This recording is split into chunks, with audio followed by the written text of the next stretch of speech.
sure. 3 words to describe me are amazing, awesome, and humble. I'm a senior here at UF studying to be an occupational therapist with the dream of helping either injured soldiers or children with special needs. Recently, I was diagnosed with stage 2 thyroid cancer. My philosophy is that if you want to teach someone to build a boat, you don't delegate directions, you take them to the sea. Likewise, we cannot react to cancer by reading about it, but by listening to it. I hope I can help you better understand the effects of cancer. On October 5th, I was in the hallway with my friend Ashley, waiting for our neuro exam. Ashley looked at me curiously and said, "You know, Maddie, your neck muscles are swollen." I had difficulty swallowing that day, and my throat was kind of raw, but I didn't think much of it. I even went spinning that night.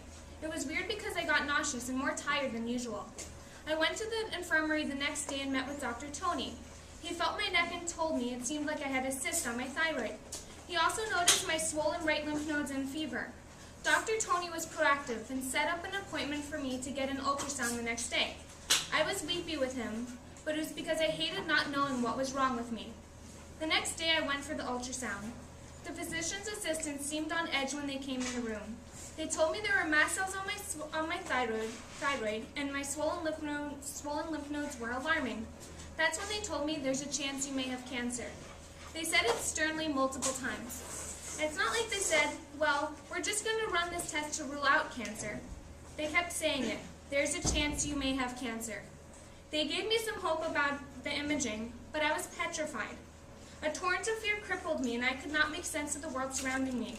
When I reached outside of the hospital, I immediately called my dad. When he asked me, "Do you need us to come up?" I was so scared, I just said, "I don't know." My parents drove up that night from Miami.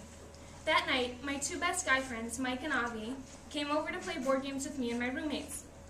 My brother and his girlfriend visited and got shocked when they saw my swollen neck, but I told them I would be thankful for any challenge God gave me, even if it was cancer. My parents and brother picked me up at 6:40 the next day for my biopsy. For those of you who don't know, a biopsy is a sample of cells used to test for abnormalities. I was really nervous in the waiting room, but used my humor to cope.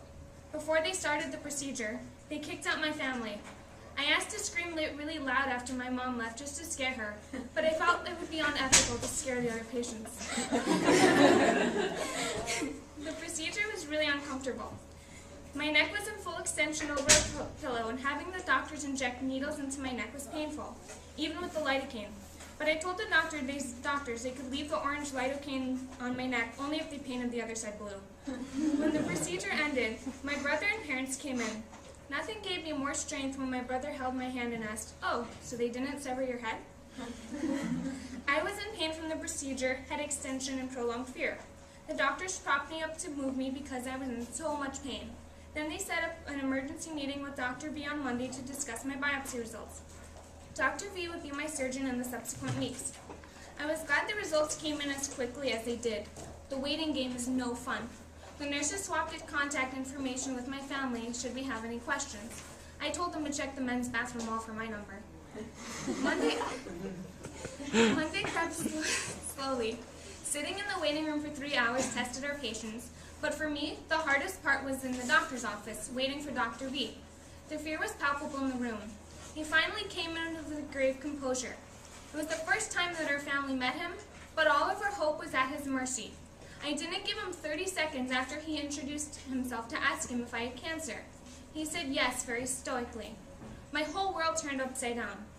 Being told I had cancer was the scariest news I've ever gotten. I had unending tears, like a dam of water that finally broke.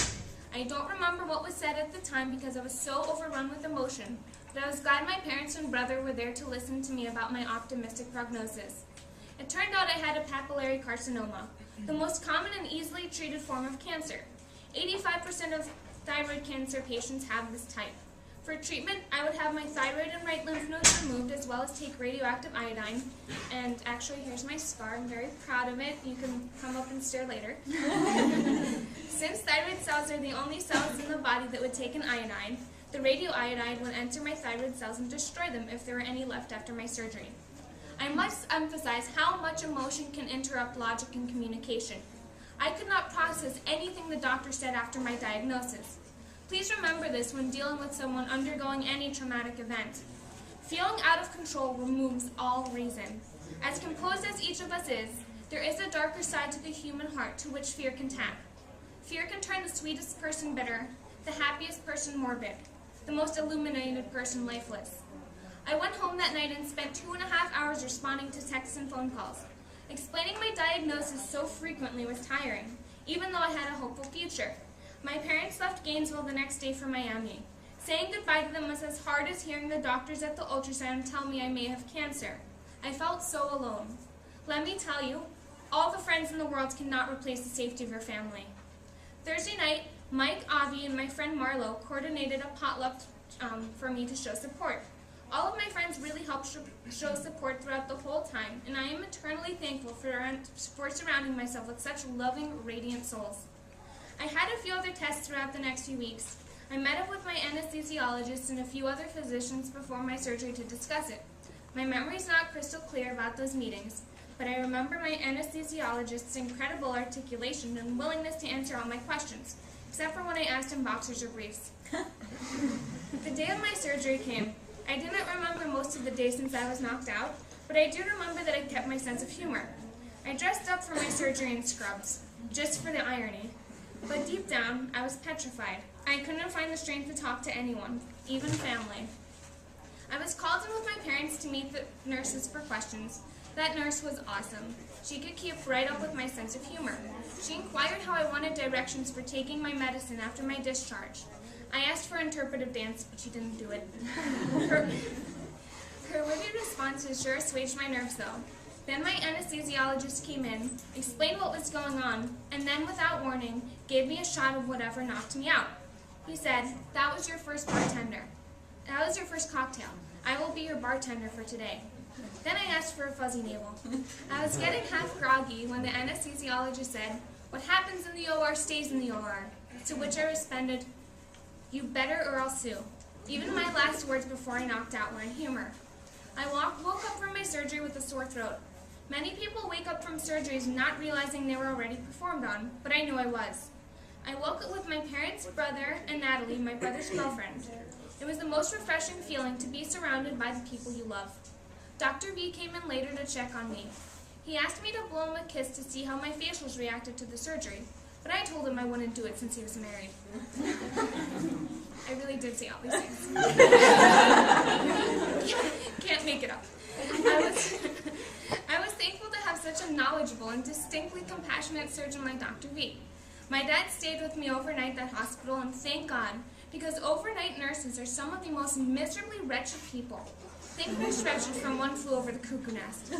I couldn't walk that night and had an IV attached to me. I was weak, lightheaded, and I threw up twice. I couldn't go to the bathroom alone. I was completely dependent on the nurses, many of whom were inattentive and heartless. I just had my thyroid removed, so I had no voice. I asked one nurse to come in closer so I wouldn't strain myself talking, but each time I asked for help, she rolled her eyes and kept her distance.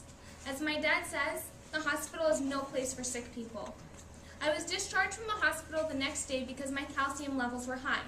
Usually it takes 2 to 3 days for people our age to discharge. I went home that day, and I could go into the details about my very busy schedule of napping, resting, sleeping, and soft foods. But the truth is, my recovery started the day of my ultrasound. It was a rough few weeks. The first few days after my surgery, I napped every few hours. But my friends were loyal and visited me every day. Some of them brought chocolate, and some of them were smart enough not to ask me to share that. That's also not true. My brother's girlfriend, Natalie, was particularly helpful when she brought me button-down shirts to wear with my draining tube. Natalie is like a sister to me, and my whole family wouldn't have functioned as smoothly had it not been for her. My best friend, Mike, was a saint. He coordinated visitors so my parents wouldn't feel so overwhelmed. Friends like the friends I have are a real rarity and a blessing. But 6 days later, I was back in class, although my mom drove me to and from class and brought me home between class periods to nap. I ended up getting 3 A's and an A- semester. No lie, shortly after my surgery, I offered to donate my thyroid to my teacher for my musculoskeletal anatomy lab, since we are dealing with cadavers. She politely declined and then told me it was the strangest question she's ever had in her teaching career.